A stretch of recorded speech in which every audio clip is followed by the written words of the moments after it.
आम आदमी पार्टीचे अध्यक्ष आणि दिल्लीचे मुख्यमंत्री माननीय अरविंद केजरीवाल यांचा जामीन झाला आहे। दिल्लीचे मुख्यमंत्री माननीय अरविंद केजरीवाल यांचे जामीन झालेले आहे। ते सगळ्यात पहिले बाहेर आल्यावर आई वडिलांचे चरण स्पर्श करून आशीर्वाद घेतले आणि आम आदमी पार्टीचे हे सर्व कार्यकर्ते व नेते यांना संदेश पाठवले आणि सर्वांना नमस्कार व पुढच्या कामासाठी सूचना दिल्या। सर्व कार्यकर्त्यांना काही कार्य करायचे, काम करायचे, पुढची वाटचाल कशी करायची त्यांनी थोडक्यात त्यांच्या व्हॉट्सअपद्वारे नेते व कार्यकर्ता यांना माहिती पाठवून दिली।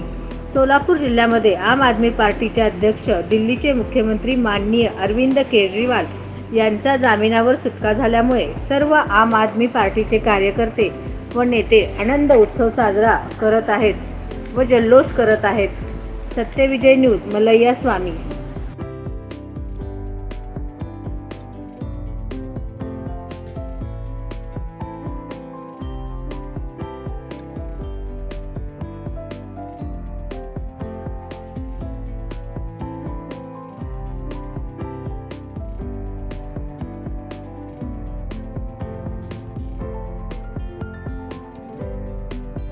सत्यविजय न्यूज चॅनल संपादक मल्लय्या स्वामी।